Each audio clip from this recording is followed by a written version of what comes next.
சரி, இப்போ கிருபையில நிலை நிற்கிறது என்றால் என்ன? எப்படி நம்ம கிருபையில நிலை நிற்கிறது? முதலாவது, கிருபை ஒரு இலவசமான ஈவு என்பதை நாம் புரிந்து கொள்ள வேண்டும். கிருபை என்பது இலவசமானது மட்டுமல்ல, அது ஒரு ஈவாய் இருக்கிறது. இலவசமான ஈவு, ஃப்ரீ கிஃப்ட். இன்னைக்கு நம்ம பெண்களுக்கு, நம்ம மக்களுக்கு எல்லாருக்குமே, பெண்கள் ஏன் எல்லாரையுமே எடுத்துக்கோங்க, everyone loves shopping where there are free gifts. எங்கே இலவசமாக ஒன்று தரானோ, ஒரு ஃப்ரீ கிஃப்ட்னு சொல்லிட்டா உடனே நம்ம அங்கே ஓடி போய் ஏதாச்சும் ஒன்று வாங்கணும்னு பார்ப்போம். ஏன் அப்படின்னு சொல்லி பார்த்தீங்கன்னா, we are so taken up by free gifts. நமக்கு அந்த ஒரு ஃப்ரீ கிஃப்ட்ன்ற ஒரு வார்த்தை போட்டுட்டாலே உடனே நம்ம ஓடி போய் வாங்குறோம். ஆனால் ஆண்டவர் கிருபையை இலவசமாக கொடுத்துருக்கிறாரு. நம்ம எவ்வளவு அதை அசட்டை பண்ணுறோம். ஃப்ரீயாக தானே கொடுத்தாரு. நாங்கள் என்ன காசு பணமாக கொடுத்து இந்த கிருபையை வாங்கினோம்? அதனால அது இருக்கட்டும், பார்த்துக்கலாம். எவ்வளவு கிருபையை அசட்டை பண்ணுகிறோம். பிரியமானவர்களே, தயவு செய்து யோசித்து பாருங்க, சிந்திச்சு பாருங்க. உலக பிரகாரமான அழிந்து போகிற பொருட்களை ஃப்ரீ கிஃப்டா கொடுக்கும் போது ஓடி போய் வாங்குறீங்க. இன்னைக்கு இலவசமா கிருபை உங்களுக்கு கொடுக்கப்பட்டிருக்குது. அந்த கிருபை தான் உங்களை நித்தியத்துல கொண்டு போய் நிலைநிறுத்தும். அந்த கிருபையை பற்றி கொண்டு வாழ கற்றுக்கொள்ளுங்க. விட்டுறாதீங்க அந்த கிருபையை.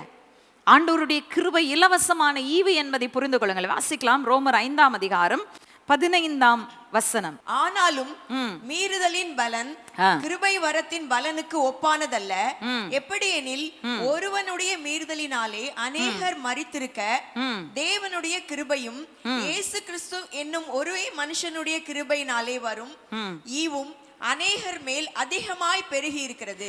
கிருபையினாலே வரும் ஈவு அநேகர் மேல் அதிகமாய் பெருகி இருக்கிறது.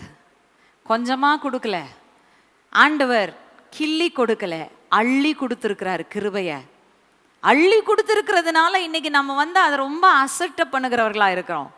பிரியமானவர்களே, இன்றைக்கு நல்லா புரிஞ்சுக்கோங்க, உங்களுடைய ரட்சிப்பும் அந்த கிருபையினாலே தான் உண்டானது. ஆண்டவர் கிருபையை கொடுக்கலனா நீங்க ரட்சிக்கப்பட்டிருக்க மாட்டீங்க. எபேசியர் 2:8 நமக்கு எல்லாருக்கும் நல்லா தெரிஞ்ச வசனம். நான் திரும்ப வாசிக்கலாம். கிருபையினாலே விசுவாசத்தை கொண்டு ரட்சிக்கப்பட்டீர்கள், இது உங்களால் உண்டானதல்ல, இது தேவனுடைய ஈவு. அல்லேலூயா. கிருபையினாலே விசுவாசத்தை கொண்டு ரட்சிக்கப்பட்டீர்கள். இது நீங்க பெற்றுக்கொண்டது இல்லைங்க, நீங்க செய்த நன்மையினால வந்தது இல்லைங்க. நீங்க நன்மை செய்தாலும் தேவன் அதை கவனித்தாரானால் தான் உங்கள் மேல் கிருபை வைக்கப்படும். அல்லேலூயா. நீங்க அந்த கிருபையை பெற்றுக்கொள்வதற்கு ஒன்றும் செய்ததும் இல்லை, செய்யவும் முடியாது. தேவன் தீர்மானிக்கிறார், அந்த கிருபையை உங்கள் மேல் வைக்கிறார், நீங்கள் ரட்சிக்கப்படுகிறீர்கள். உங்களால் உண்டானது அல்ல, அது தேவனுடைய ஈவு. சரி, இரண்டாவதாக கிருபையில நிலை நிற்பதற்கு நாம் செய்ய வேண்டியது என்ன? நீதிமொழிகளின் புஸ்தகம் 3ஆம் அதிகாரம் 34ஆம் வசனம். இகழ்வோரை அவர் இகழ்கிறார், தாழ்மை உள்ளவர்களுக்கோ கிருபை அளிக்கிறார். தாழ்மை உள்ளவனுக்கு தேவன் கிருபை அளிக்கிறார். நீங்க தாழ்மையில நிலைத்திருந்தீங்கன்னா நீங்க கிருபையில நிலைத்திருப்பீங்க. நிறைய பேருக்கு இன்னைக்கு நான் கேட்கும் பொழுது, கிரேஸ் ப்ரீச் பண்ணுறவங்க ப்ரீச் பண்ணுறாங்க, very good, it's good that we preach grace, we don't preach condemnation. நம்ம அழிவையும் ஆக்கினையும் பிரசங்கிக்க அழைக்கப்பட்டவர்கள் அல்ல, நாம் தேவனுடைய கிருபையை பிரசங்கிக்க அழைக்கப்பட்டவர்கள். ஆனால் அந்த கிருபையை பிரசங்கிக்கும் பொழுது ஒரு மனிதன் அதை குறித்து பேசும் விதம் எப்படி என்பதை நாம் பார்க்க வேண்டும்.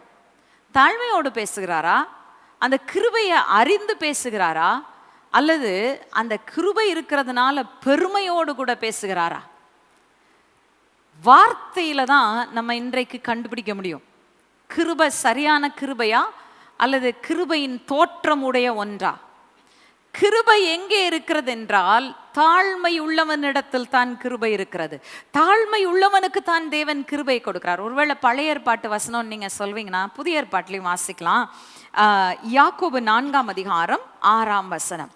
அவர் அதிகமான கிருபையை அளிக்கிறாரே, ஆதலால் தேவன் பெருமை உள்ளவர்களுக்கு எதிர்த்து நிற்கிறார், தாழ்மை உள்ளவர்களுக்கோ கிருபை அளிக்கிறார் என்று சொல்லி இருக்கிறது. அதிகமான கிருபையை அளிக்கிறார். இப்போ இந்த கிருபையில என்ன பிரச்சனை அப்படின்னா, ஆண்டவர் என் மேல அதிகமான கிருபையை வைக்கிறாருன்னு வச்சுக்கோங்க. கிருபையை வைக்க வைக்க வைக்க என் வாழ்க்கையினுடைய காரியங்கள் வெற்றியாய் மாறும். I will begin to prosper because of the grace of God that is upon me. என் ஊழியமாக இருக்கட்டும், என் தனிப்பட்ட வாழ்க்கையாக இருக்கட்டும், என்னுடைய தேவைகள் சந்திக்கப்படுகிறதா இருக்கட்டும், எல்லாமே நல்லா போகும் என் வாழ்க்கை கிருபையினால. கிருபையினால எல்லாமே நல்லா போகும்போது சுற்றி இருக்கிறவங்க பார்த்து ஆஹா ஓஹோ அப்படின்னு சொல்லும்போது மனுஷ சுபாவம் அங்கே தட்டி எழுப்புகிறதற்கு பிசாசு நிச்சயமாக கிரியை செய்வான். பிரியமானவர்களே, தேவன் உங்களுக்கு அதிகமான கிருபையை அழித்திருக்கிறாரா? எவ்வளவு கிருபையை அதிகமாக கொடுக்கிறாரோ அந்த அளவுக்கு கீப் யுவர் செல்ஃப் ஹம்பிள், உங்களை தாழ்மை உள்ளவர்களாய் வைத்து கொள்ளுங்க. ஏன்னா நம்ம என்றைக்கு நம்முடைய தாழ்மையை இழக்கிறோமோ தேவன் கொடுக்கும் அதிகமான கிருபை நம்ம அறியாமலே நம்முடைய வாழ்க்கையை விட்டு வெளியில போயிடும். சவுல் அதற்கு ஒரு நல்ல உதாரணம். தேவனால் தெரிந்தெடுக்கப்பட்ட ராஜா, தேவனால் அழைத்து அபிஷேகம் பண்ணப்பட்டவன், ஆவியின் அபிஷேகத்தை பெற்றவன். he was anointed to rule. ஆனால் என்னைக்கு அவனுக்குள்ள கொஞ்சம் பெருமையும் பொறாமையும் வர ஆரம்பித்ததோ அவன் பெற்றிருந்த தேவ கிருபையை இழக்க நேரிட்டது என்று சொல்லி நாம் பார்க்கிறோம். இன்றைக்கு நான் இதை ஒரு எச்சரிப்பா சொல்றேன். கிருபையை ஆண்டவர் வைக்கும் பொழுது நான் நல்லா இருக்கலாம், செழித்திருக்கலாம், ஊழியத்தில் வளர்ந்திருக்கலாம், ஆனால் மற்றவங்களை நான் திரும்பி பார்க்கும் பொழுது I need to look at them with the same grace and humility that God looked upon me with. ஆண்டவர் நம்மளை பார்க்கும்போது தன்னை தாழ்த்தி, I love that song, குனிந்து தூக்கினீரே. ஏன்னா உண்மையிலே சொல்ல போனா அந்த மகாதேவன் குனிந்து கீழே சாக்கடையில் கிடந்த உங்களையும் என்னையும் தூக்கி எடுத்து மார்போடு அணைத்து கொண்டார் என்று சொன்னால் அது உண்மையிலே பெரிதான தாழ்மை. அவருடைய தாழ்மையை விட பெரிதான தாழ்மை ஒன்றுமே இல்லை. தெய்வத்துவத்தை எல்லாம், தெய்வீக தன்மைகளையெல்லாம் அங்கே வைத்து விட்டு, பரலோகத்தில் வைத்து விட்டு சாதாரண ஒரு மனுஷனா இந்த பூமிக்கு இறங்கி வந்தாரே, அவருடைய தாழ்மையை விட பெரிய தாழ்மை இருக்க முடியுமா? அந்த தாழ்மையை கொண்டு நம்மை தூக்கி எடுத்தார் என்றால் நாம் மற்றவர்களை பார்க்கும் பொழுது கிருபை நம் வாழ்க்கையில பெருகி இருக்கும் போது நிச்சயமாவே நமக்கு முன்னேற்றங்கள் இருக்கும், வெற்றி இருக்கும், நம்ம நல்லா இருப்போம். ஆனா நான் நல்லா இருக்கேன்றதுனால சுற்றி இருக்கிறவர்களை தாழ்த்தி பார்க்காதீங்க, கிருபை இழந்து போயிடுவீங்க. ஸோ கிருபையில நிலை நிற்பதற்கு நான் தாழ்மையிலே நிலை நிற்பது அவசியம். சரி, அடுத்ததாக இந்த கிருபையிலே நிலை நிற்பதற்கு நான் செய்ய வேண்டியது என்ன? 2 கொரிந்தியர் புஸ்தகம் 4ஆம் அதிகாரம் 15ஆம் வசனம். தேவனுடைய மகிமை விளங்குவதற்கு ஏதுவாக கிருபையானது அநேகருடைய ஸ்தோத்திரத்தினாலே பெருகும்படிக்கு இவையெல்லாம் உங்கள் நிமித்தம் உண்டாயிருக்கிறது. ஓகே, இங்க ஒரே ஒரு ஃப்ரேஸ் எடுத்துக்கலாம். அநேகருடைய ஸ்தோத்திரத்தினாலே கிருபையானது என்ன செய்யுமாம்? பெருகுமாம். இப்ப அநேகருடைய ஸ்தோத்திரத்தினால என்ன, ஏன் ஒருத்தருடைய ஸ்தோத்திரத்தினால பெருகக்கூடாதா? அதாவது இங்க அநேகர் ஸ்தோத்திரிக்கும் போதுதான் என்று சொல்லப்படவில்லை. But the quantity, the volume of praise அப்படின்னா என்ன அர்த்தம்? மிகவும் அதிகமாய் தேவன் துதிக்கப்படும் பொழுது அவர் மிகவும் அதிகமாய் மறுபடியும் நமக்கு என்ன செய்யறாரு? கிருபையை பொழிகிறார். அப்போ அநேகர் இருந்து ஸ்தோத்திரித்தால் தான் கிருபை பெருகும் என்று மட்டும் அர்த்தம் இல்லை. என் வாழ்க்கையில நான் எவ்வளவு அதிகமாய் ஆண்டவருக்கு நான் துதியை செலுத்துகிறேனோ, எவ்வளவு நான் அவரை நன்றி அறிதல் உள்ள இருதயத்தோடு கூட நான் போற்றுகிறேனோ, நன்றி செலுத்துகிறேனோ, ஸ்தோத்திரம் செலுத்துகிறேனோ. ஸ்தோத்திரம் செலுத்துதல் என்றால் நன்றி செலுத்துதல். எந்த அளவுக்கு நான் I have a heart of gratitude, that much God pours back His grace upon me. எந்த அளவுக்கு நன்றி அறிதல் உள்ளவர்களா இருக்கிறோமோ அவ்வளவு தூரத்துக்கு தேவன் கிருபையை நம்ம மேல மறுபடியும் ஊற்றுகிறார். இப்போ நான் சொன்னேன், இஸ்ரவேல் மக்கள் கானான் தேசத்துக்குள்ள பிரவேசிக்கல, கிருபையை இழந்துட்டாங்கன்னு சொன்னேன். கிருபையை ஏன் திரும்ப இழந்தாங்க? ஆண்டவர் பலத்த கரத்தினாலும் ஓங்கிய புயத்தினாலும் அவங்கள வெளியில கொண்டாந்தாரு. ஆனா கொண்டு வந்தவர் அவர்களை நடத்தியும் அவர்கள் நன்றி அறிதல் உள்ளவர்களாய் இருக்கவில்லை. முறுமுறுத்தார்கள், முறுமுறுத்தார்கள், முறுமுறுத்தார்கள், முறுமுறுத்தார்கள். முறுமுறுப்பு தேவனுடைய கிருபையை அழித்துவிடும். முறுமுறுப்பு நன்றி அறிதலுக்கு எதிரான ஒரு தன்மை. நன்றி அறிதல் எங்க இருக்கோ கிருபை பெருகும். முறுமுறுப்பு இருக்கிற இடத்துல இருக்கிற கிருபையும் நீங்க அழிச்சிருவீங்க. Choice is yours. முறுமுறுக்கிறதா, நன்றி சொல்லுகிறதா? மிகவும் நன்றி செலுத்தினேன் என்று சொன்னால், மிகவும் அதிகமாய் தேவனுக்கு நான் நன்றி செலுத்தினேன், ஆனால் என்னுடைய வாழ்க்கையில கிருபை பெருகும். ஆனால் முறுமுறுப்பு எனக்குள் இருக்கும் என்று சொன்னால் இருக்கிற கிருபையும் நான் அழித்து போட்டுருவேன். ஸோ நான் சொன்னேன், தாழ்மையில நிலைத்திருக்கணும். அடுத்தது நன்றி அறிதலில் நிலைத்திருக்க வேண்டும். மூன்றாவதாக எதிலே நான் நிலைத்திருந்தால் கிருபையிலே நிலைத்திருக்க முடியும்? அப்போஸ்தலர் 4:33 கர்த்தராகிய இயேசுவின் உயிர்த்தெழுதலை குறித்து அப்போஸ்தலர்கள் மிகுந்த பலமாய் சாட்சி கொடுத்தார்கள். அவர்கள் எல்லார் மேலும் பூரண கிருபை உண்டாயிருந்தது. ஓகே, பூரண கிருபை உண்டாயிருப்பதற்கு காரணம் என்ன? அங்கே சொல்லுகிறது, அப்போஸ்தலர்கள் உயிர்த்தெழுதலை குறித்து சாட்சி கொடுத்தார்கள், பலமாய் சாட்சி கொடுத்தார்கள். நல்லா கவனிங்க. மூன்றாவது காரியம், நீங்கள் எவ்வளவு அதிகமாய் உயிர்த்தெழுதலை குறித்து சாட்சி கொடுக்கிறீர்களோ அவ்வளவு அதிகமாய் கிருபை உங்கள் மேல் பெருகும். ஏன்? why? Grace comes to those who boldly speak about the resurrection. அதற்கு காரணம் என்ன என்று சொன்னால், உயிர்த்தெழுதல் தான் நம்முடைய விசுவாசத்திற்கும் நீதிக்கும் மிக மையமான காரியம் மட்டுமல்ல, கிறிஸ்தவ விசுவாசத்தினுடைய மிக முக்கியமான உண்மை இதுதான். இந்த உயிர்த்தெழுதல் தான் மிக மிக முக்கியமான உண்மை. It is the fact that we need to be grounded upon. ஏன்னா உலகம் அனைத்தும் இயேசு என்பவர் இருந்தார் என்பது அறிகிறது. அது உலகத்துக்கு தெரியும். உலகம் அதை நிராகரிக்க முடியாது. அவர் வந்ததுனால்தான் சரித்திரமே ரெண்டா பிரிஞ்சது. அவர் மரித்தார் என்பதையும் உலகம் நிராகரிக்க முடியாது. ஏன்னா இன்னைக்கு சரித்திரபூர்வமாய் அவர் மரித்த இடம் இருக்கிறது. கல்லறையில வைக்கப்பட்டார் என்பதையும் மறுக்க முடியாது. அவருடைய கல்லறை எருசலேம்ல இருக்கு. ஆனா உயிர்த்தெழுந்தார் என்பதை எல்லாரும் நம்ப வேண்டும் என்ற அவசியமில்லை. உலகத்தாருக்கு அது புராண கதையும் கட்டுக்கதையுமாய் இருக்கிறது. உங்களுக்கும் எனக்குமோ அது என் விசுவாசத்தை வைக்கும் உண்மையாயிருக்கிறது. It is not a fact to be proved, but it is a fact to be believed. என் விசுவாசத்தை வைக்க வேண்டிய ஒரு உண்மையாய் அந்த உண்மை இருக்கிறது, உயிர்த்தெழுதலின் உண்மை. அந்த உயிர்த்தெழுதலை நான் விசுவாசிக்கும் போது தான் நான் நீதிமானே ஆக்கப்படுறேன். என்னை நீதிமான் ஆக்கும்படி அவர் உயிர்த்தெழுந்தார் என்று அப்போஸ்தலனாகிய பவுல் சொல்றார். அப்போ உயிர்த்தெழுதலை விசுவாசிக்கிறது மட்டுமல்ல, இப்போ நீங்க உயிர்த்தெழுதலை வாயினால பலமா அறிக்கை செய்யும் போது, பலமாய் அதற்கு நீங்க சாட்சி கொடுக்கும் பொழுது உங்க மேல தேவ கிருபை பெருகி கொண்டே இருக்கும். நீங்கள் எவ்வளவு உயிர்த்தெழுதலை குறித்து பேசுகிறீர்களோ அவ்வளவு தூரத்துக்கு தேவ கிருபையில நீங்க நிலைநிறுத்தப்படுவீர்கள். அந்த வசனம் ரொம்ப அழகா சொல்லுது, பூரண கிருபை. The resurrection brings about the fullness of grace in our lives. So 3 காரியங்கள் கிருபையில நிலைநிற்பதற்கு என்னென்ன? மீண்டுமாய் சொல்லுங்க. முதலாவது, வேதம் சொல்லுகிறது, தாழ்மை உள்ளவனுக்கு அவர் கிருபையை அழிக்கிறார். இரண்டாவதாக, நன்றி அறிதல் உள்ளவனுக்கு தேவன் கிருபை அழிக்கிறார். மூன்றாவதாக, உயிர்த்தெழுதலுக்கு சாட்சி கொடுக்கிறவர்கள் மீது பூரண கிருபை இருக்கும். இவை மூன்றிலும் நிலைத்திருந்தால் நீங்கள் கிருபையில நிலைத்திருப்பீர்கள். சரி, இப்போ இந்த விளைவுகளுக்குள்ள நம்ம போறோம், அந்த கிருபையினுடைய விளைவுகள்.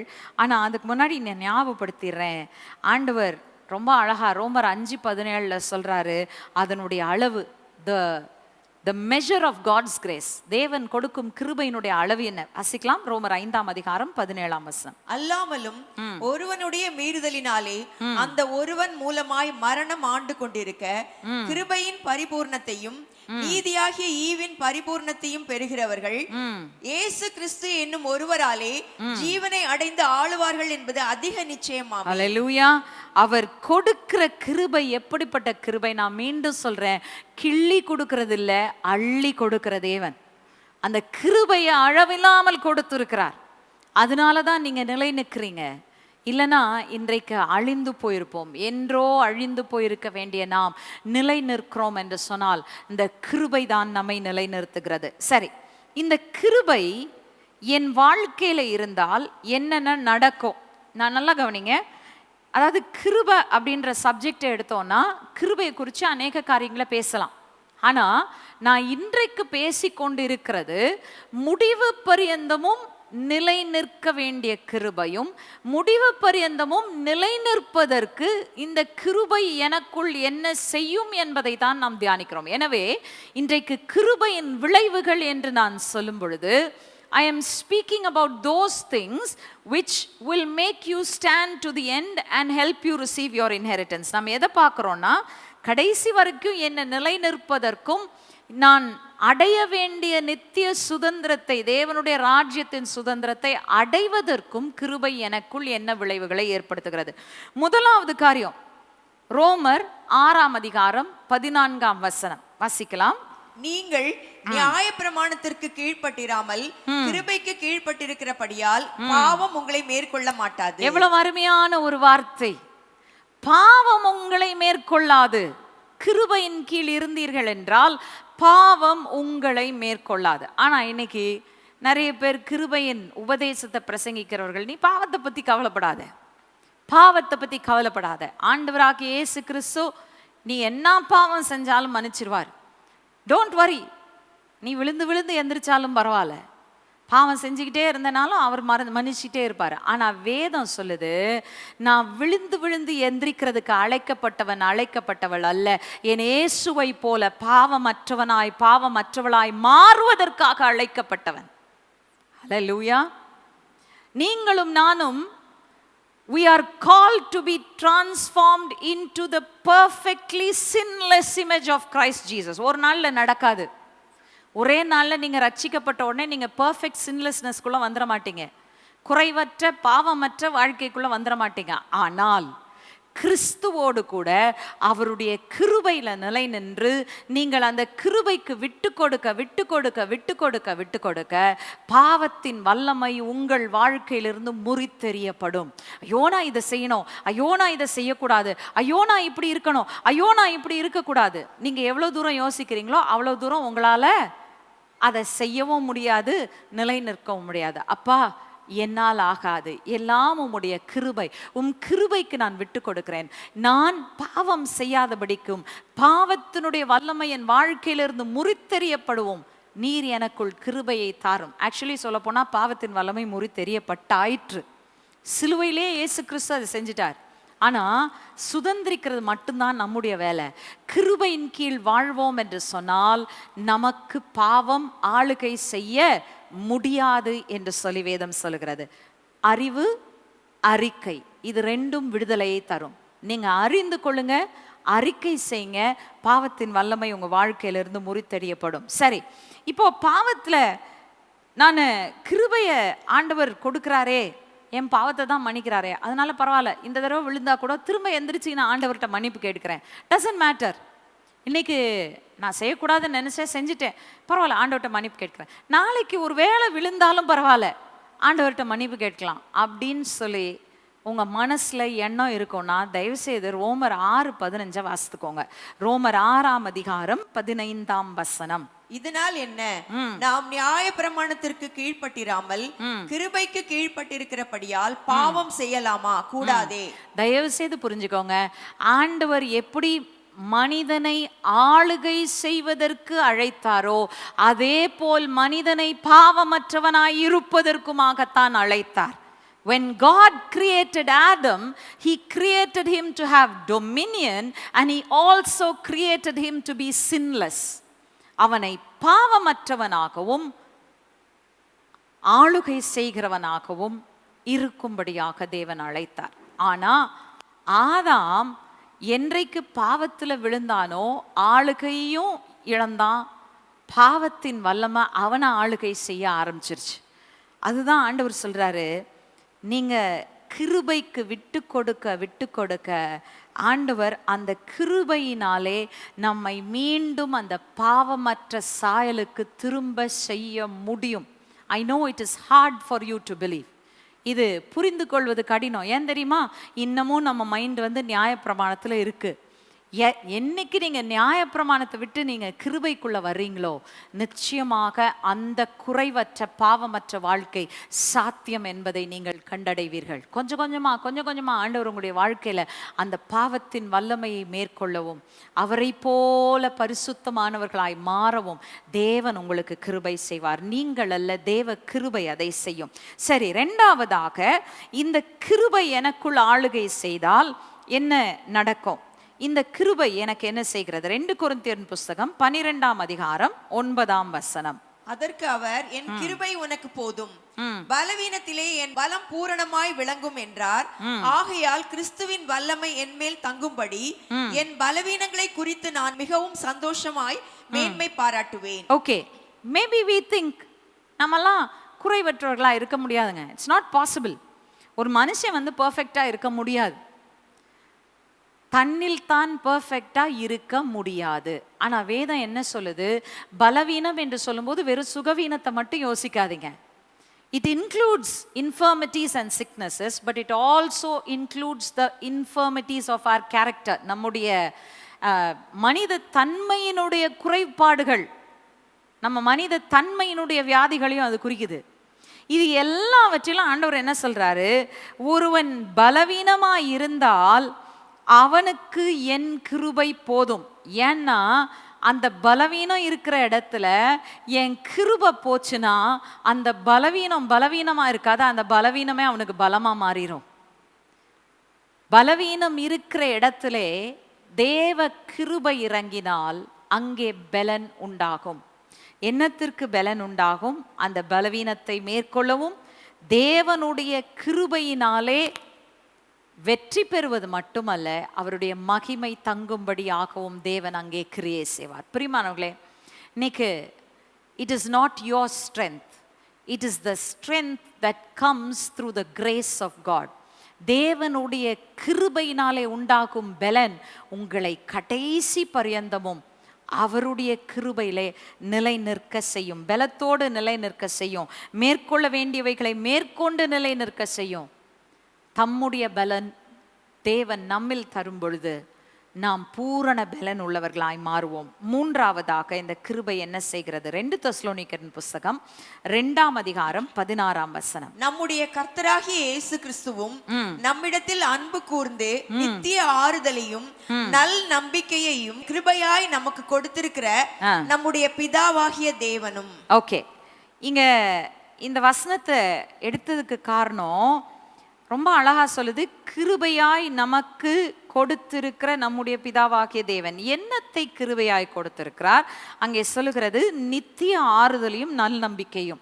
நல்லா கவனிங்க, வெறும் நித்திய ஆறுதலையும் நல் நம்பிக்கையும் இல்லை, கிருபை என்பது நம்மை நித்தியமான அனைத்தோடும் இணைக்கிற ஒன்றாய் இருக்கிறது. கிருபை, grace brings us into everything that is eternal. நித்திய நம்பிக்கை, நித்திய ஆறுதல், நித்திய இளைப்பாறுதல் எல்லாம் அந்த கிருபையினாலே தான் உண்டாக்குறது. கிருபை எங்கே இருக்கிறதோ இளைப்பாறுதல் இருக்கு இல்லையா? ஆண்டவர் மோசேயை பார்த்து சொல்றாரு, என் சமூகம் உனக்கு முன்னே செல்லும், நான் உனக்கு இளைப்பாறுதலை தருவேன். அவருடைய கிருபையை கேட்கிறார் மோசே, அவருடைய பிரசனத்தை கேட்கிறார். அப்ப ஆண்டவர் சொல்றாரு, நான் காட்டுவேன், I will show my grace and my mercy upon you by traveling with you. I will come with you. உனக்கு இளைப்பாறுதல் கிடைக்கும். அப்போ அந்த கிருபை தான் நம்மை நித்தியமான அனைத்தோடும் இணைக்கிறதா இருக்கிறது. நித்திய நம்பிக்கை, நித்திய ஆறுதல், நித்திய இளைப்பாறுதல், நித்திய சுதந்திரம் எல்லாமே அந்த கிருபையினாலே தான் உண்டாகிறது என்று சொல்லி நாம் பார்க்கிறோம். அப்போ நம்ம கிருபையில நிலைத்திருந்தா நம்முடைய முடிவு என்ன அப்படின்றது நமக்கு நல்லாவே தெரியும். நமக்கு முடிவை குறித்து சந்தேகமே இருக்காது. ஆனா நம்ம நியாயப்பிரமாணத்துல நிலைத்திருந்தாதான், ஐயோ பரலோகம் போவேனா, ஐயோ ஆண்டவர் என்னைய ரட்சித்திருவாரா, ஐயோ எனக்கு ஆண்டவர் கொடுக்குறேன்னு சொன்ன காரியங்கள்லாம் கிடைக்குமா அப்படின்னு சந்தேகம் இருக்கும். ஆனா கிருபை இருந்தா you know who you are and you know where you are going. உங்கள் முடிவு என்ன என்பதை நீங்கள் தெளிவாய் அறிந்திருப்பீர்கள். சியோன் விசுவாச தேவாலயத்தில் வழங்கிய மற்ற தேவ செய்திகளை பார்க்க விரும்பினால் யூடியூபில் ZFT சர்ச் என டைப் செய்து உங்களுக்கான தேவ செய்திகளை கண்டு கேட்டு ஆசீர்வதிக்கப்படுங்கள். மேலும் சப்ஸ்கிரைப் செய்து பெல் பட்டனை அழுத்தினால் உங்களுக்கான தேவ வார்த்தைகளை உடனுக்குடன் அறிந்து கொள்ளலாம். இந்நிகழ்ச்சி மூலம் மற்றவர்களும் பயன்பெற ஷேர் செய்யவும். கர்த்தர் உங்களை ஆசீர்வதிப்பாராக.